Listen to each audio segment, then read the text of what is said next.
किस पाप की क्या सजा मिलती है, जानिए क्या लिखा है गरुड़ पुराण में। कहते हैं कि हर मनुष्य को अपने कर्मों का फल जरूर मिलता है, चाहे पाप हो या पुण्य। अच्छे कर्म करने पर पुण्य मिलता है, तो ठीक इसी तरह बुरे कर्म करने पर या फिर पाप करने पर नरक भी भोगना पड़ता है। इस संबंध में गरुड़ पुराण में विस्तार से बताया गया है।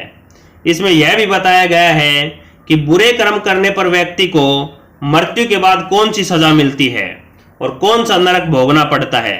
आइए जानते हैं इस बारे में विस्तार से।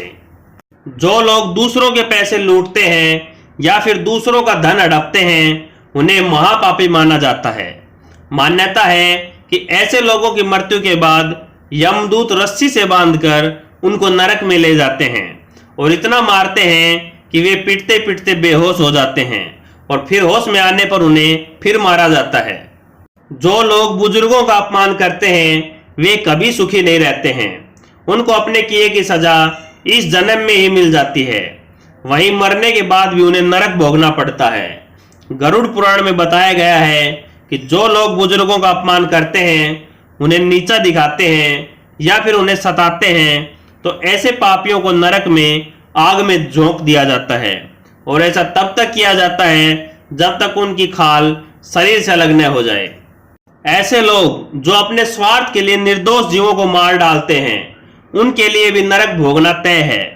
गरुड़ पुराण में बताया गया है कि जो लोग अपनी इच्छा की पूर्ति के लिए निर्दोष जीवों को मारकर खा जाते हैं, उन्हें नरक में बेहद कठोर दंड दिया जाता है। ऐसे पापियों के बड़े बड़े कढ़ाओं में गर्म तेल करके उनमें डाला जाता है। कहते हैं ऐसे पति पत्नी जो एक दूसरे के साथ केवल तब तक रहते हैं जब तक एक दूसरे की जरूरत है, या फिर केवल तब तक साथ रहते हैं जब तक एक दूसरे के पैसे का उपभोग कर सकें, ऐसे पति और पत्नी को मृत्यु के बाद नरक भोगना पड़ता है। गरुड़ पुराण के अनुसार ऐसे लोगों को नरक में लोहे की गर्म सलाखों से पीटा जाता है।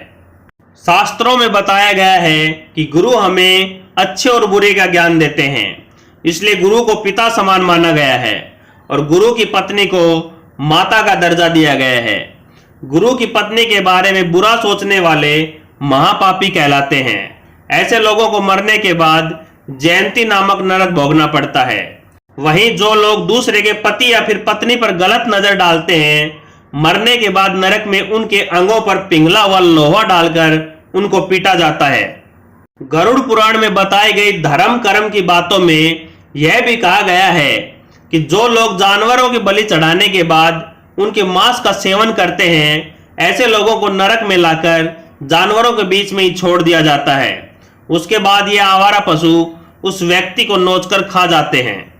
ऐसे लोग जो महिलाओं से वादा करके उनके साथ गलत काम करते हैं या फिर उनका फायदा उठाते हैं या उनका धन लूटते हैं, ऐसे लोगों को शास्त्रों में जानवरों के समान माना गया है। नरक में भी उनके साथ जानवरों जैसे व्यवहार किया जाता है और उन्हें मल और मूत्र से भरे गंदे कुएं में डाल दिया जाता है।